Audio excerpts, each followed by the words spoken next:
Hello there. Thank you so much for opening this email. Thank you so much for being a part of this community. I'm so happy to be with you right now on this planet where it can be so challenging to be alive, where you have to manage your personal life and your personal feelings, your relationships and your fears, and deal with the insanity of the outside world. Doesn't seem to be getting any less crazy, does it? But I know there are a lot of reasons to be optimistic, and here are some of them. I'm on a list of spiritual people, so that's good news, isn't it? With other spiritual people.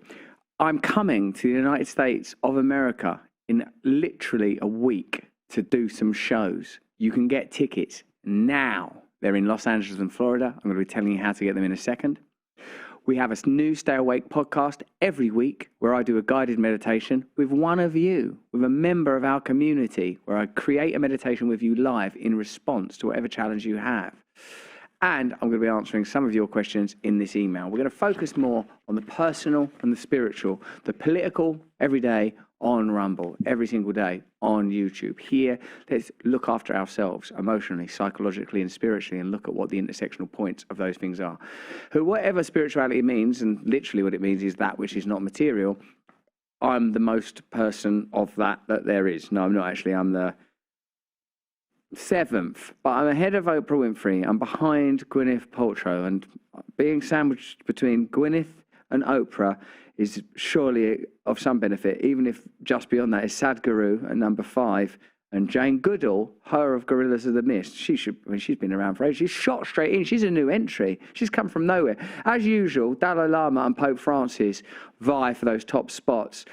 Greta Thunberg, ultimately she is the sort of appearance of the innocent female and the sort of divine feminine, but like as has been recently discussed, potentially with a hysterical perspective. Or is it a necessary injection of hysteria? What do you think? Elsewhere on the list, there's so many people that have been on the show. Ruby Wax, she's been on. Vandana Shiva, Robert Thurman, Uma Thurman's dad, Wim Hof, Paulo Coelho. Have a look at this list. We'll post it in the link. Tell me who you think should come on as guests, because I'd love to see them. What do they say about me? I'm a comedian and I'm nuts. That's basically what it says. It's always nice to be on a list, isn't it? I'm doing a stand-up show in America. On the 2nd of March, I'm going to be at the Vermont in LA. On the 6th of March, I'm going to be at the Nancy and David Bilheimer Capitol Theatre in Tampa. Both shows are at 7. Tickets are available now. Click the link in the description. Come see me. I've not been in America for ages. I've not performed stand-up in America for a long time. I want to know how interested you are in seeing me live. In the show, I'll be talking about the pandemic and then just spontaneously doing stuff and, answering your questions. But I'll be really interested to see. The tickets are on russellbrand.com. There's a link in the description here. Get your tickets now. See you then. It's going to be a fantastic show. I'll be answering your questions. Fill in the survey when you buy your ticket and tell me on that survey whether or not you want a guided meditation. If enough of you do, I'll do it. And we'll have a little guided meditation there. Or if you don't want one, say, no, I don't want a bloody guided meditation. I want to have a laugh. It's been a mad few years. So, yeah, see you in America. I can't wait to see you there. I'm over there going on Joe Rogan and Bill Maher and a bunch of shows and stuff to talk about Rumble and to talk about, essentially, to popularize our content. Have you seen the Stay Awake meditation that I did with my friend Mick the Ferret as I did some breathing exercises with him and a meditation while he recovers from a pretty serious heart operation? In life, it is important to focus on the things you can do, not on the things you can't do. And you've said that to me before when I've been complaining about stuff I can't do. I always try to bring my attention back to the things that I'm grateful for, my children, my family, the animals in my life, the fact that I don't need to drink or take drugs today, that I'm part of a supportive community, that I have so many blessings, and I include my health. And I hope that this it can be part of an ongoing contribution to your wellness mix. You give so much to so many people. Thank you, Russell. No, I'm counting myself at the moment very, very lucky, because I've had 3 chances at life as a child and teenager. Then I was in the drink, I almost died, and through Alcoholics Anonymous, you gave me a new life, a new way of living. We momentarily observe and gratefully thank the many systems of healing in our body. It made me feel that I'd like to do one of those every single week, a guided meditation to help someone with a specific, not necessarily medical problem, it could be a psychological problem, could be with addiction, could be with heartbreak, could be looking after your kids, could just be the down or depressed, whatever it is. If you want to ask me to do a guided meditation with you, join Locals, should make the suggestion there, and we'll book in a time and we'll film it. A guided meditation specific to you. If you want to do one, join me, we'll do one together. Now it's time for my favorite part of this email, answering your specific community questions. Because this is about building a community. That's why we do that event in July. If you bought your tickets yet, buy them now if you haven't. There's a link in the description if you want to attend. Because I want to build connections that go beyond what we can achieve virtually and online and are outside of the systems that we usually operate within. I know that much of these relationships are commercial. I'm aware of that. I'm aware that ultimately, in some ways, I'm selling tickets and selling content and stuff. But what I'm interested in is challenging establishment centralized power, finding new ways to govern our own lives individually and collectively, and challenging existing authority. It's going to take ages, but we'll work it out. Here are my answers to your questions this week. Friends need help. Emily asks, my friend is trying to get clean from benzos and crack. She's really underweight, so all the places that she's contacted won't take her in. What a drag. Our last hope was the Nightingale in London, but after lots of discussion, they have now said no as well. I'm really worried this will be the last straw. She won't make it. I've no idea where to turn to or who to ask for help. She really wants to get clean. If you have any thoughts on what our next step should be, let me know. Emily, we'll get her into treatment. I'll personally ensure that it happens as part of my ongoing amends that I have to make as part of my own life. Get in touch. Email us at help@russellbrand. Put in the subject Emily from the mailing list and put like asterisks in it. And I guarantee you, this is my guarantee, let me look into your eyes and tell you this. This time next week, your friend will have been assessed and will be on their way into treatment.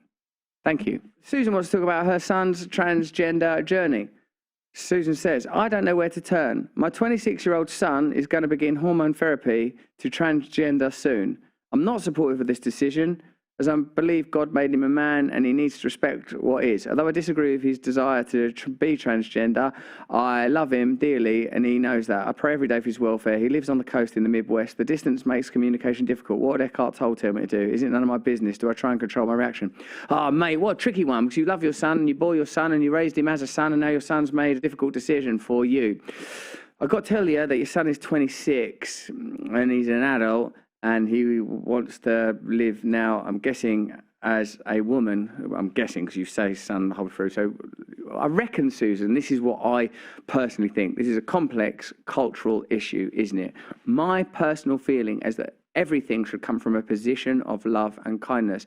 I've known parents that have struggled with their child's decision to change their gender, and I've known parents that have accepted it. And it seems like the parents that have accepted it are having, purely selfishly, you know, I'm just talking to you as a parent, an easier time of it.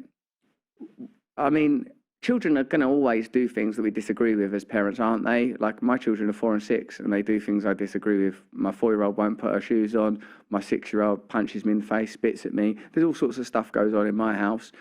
And when it's a culturally loaded idea and when it's a religiously impactful idea like it is for you, it has additional weight, I suppose.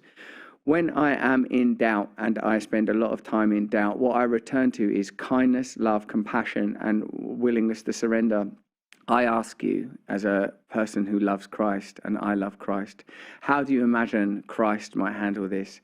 How do you think Christ, having dedicated his life to being around the poor, being around the dispossessed, spending time around sex workers, would respond to someone who is struggling? I personally believe, mate, that dogma and doctrine oughtn't be used to underwrite prejudice. I can't claim to understand what any other person feels like, and I certainly don't understand the new and emerging conversations around these issues in the culture. And sometimes I think I don't need to understand them, because what I do understand is love and compassion and kindness. I don't know what I'd be doing if it was my child, because maybe I'd be caught up in the same sort of things if I raised them that way and this and that. But what I'm saying to you, Susan, is that this will be easier for you and for your child if you embrace with love what they are doing and be there for them, because isn't that really our role as parents anyway? Isn't that where we always find ourselves? I see a documentary once, and I'm certainly not making a direct comparison here between the decision of your child and what I'm about to say. I'm simply saying that sometimes your children put you in a difficult position. It was a parent who had to visit children who committed serious crimes like homicide. And I saw one mother once, and she went, "Still my son, still my son." You could see her in pain at knowing that her son had done something that she didn't want. Again, I'm not comparing the obvious crime of murder to the cultural, social, emotional, psychological decision to or agenda, which, of course, some people have real resistance to, and other people say it's simply an expression of who you are, that you're assigned agenda, a cultural or social agenda at birth, and within yourself you may feel different. My personal opinion is, treat people with love and respect. And if God has given you a child that feels that they want to now live as a different gender, that is what's been set before you. It's not been set before you to persuade. It's not been set before you to control. It's not been set before you at this point for a 26-year-old to influence. I would say your role now is to love. I know people that are trans that to me seem like what they have done is they've inhabited an identity that feels to them positive. And to tell you the truth, Susan, I think you've got no choice but to love your child. And if your child wants now to live as a woman, I'm assuming, then love her as a daughter and let go and pray to your God to carry you through the challenges that you feel, because my sense is that God can handle this with you. I hope that's of some use. Acceptance, surrender, love. Stanley goes, break away from labels. I'm a 19-year-old man. When I was 14, I was diagnosed with clinical depression and anxiety. At 15, I was diagnosed with bipolar disorder and PTSD and have struggled with addiction for the last few years. My question is, how do I break away from these labels that have been given to me while being aware of my problems? I hate the feeling of being better, but still being treated like I'm ill. It's annoying, isn't it, to be sort of labelled? I'm an alcoholic and a drug addict, and I've suffered from a lot of those things that you're listing, actually. But you don't have to be. I'm not being defined by those labels now. I've in fact accepted them and recognized the limitations of language. Because where is it in your body, PTSD? Where is it in your body, anxiety? Where is it in your body, depression? Where is it in your body, addiction? What is it cosmically? What is it really? The labels are irrelevant. They're just a conversational shorthand. You are you, Stanley. Concentrate on becoming you. Concentrate on actualizing and realizing yourself. Concentrate on what you want to be, who you want to recover, where it is you want to go. The labels sort of, I don't think, are that relevant. Like, also, what other people think in their minds, I've been told, is none of my business. What other people think about me is none of my business. It's none of my business. It's one more job I can resign from. Oh no, they think I'm an addict. They think I'm anxious. I don't know. You get on with being you. You're a 19-year-old man. You're growing. You are broken away from those labels. You can break away from those labels now. Break away from those labels now. But do acknowledge that there are, if you're taking medication, if you've been prescribed medication, take the medication until you're advised not to. By the way, if you belong to a support group where everyone identifies in that way, then it's no big deal anymore, is it? Because that's just what's normal in that group. So that's my suggestion. The labels are convenient, language is limited. Acknowledge how you feel and move forward, mate. You're doing great. Remember, you can watch me every day on Rumble, 9 a.m. PT, 12 p.m. ET, 5 p.m. GMT. Subscribe now. It's completely free. There's 1 million of us there. We do a show every day for 1 hour. They're funny, they're thoughtful, they're provocative, they're loving, they're crazy. They make you realize that you're being lied to en masse by the mainstream media, and that there are demonstrable, empirical truths about some of the most outlandish things that just change the way that I'd learn every day doing it. It's amazing. The Stay Free podcast comes out every week. You can listen to Satish Kumar, Dr. John Campbell, Deepak, Rick Rubin, Duncan Trussell, Graham Hancock, Wim Hof, Vandana Shiva, Tony Robbins. We need more women, don't we? If you'd like to ask me a question, get in touch via help@russellbrand.com. And if you just want to say hello hello@russellbrand.com.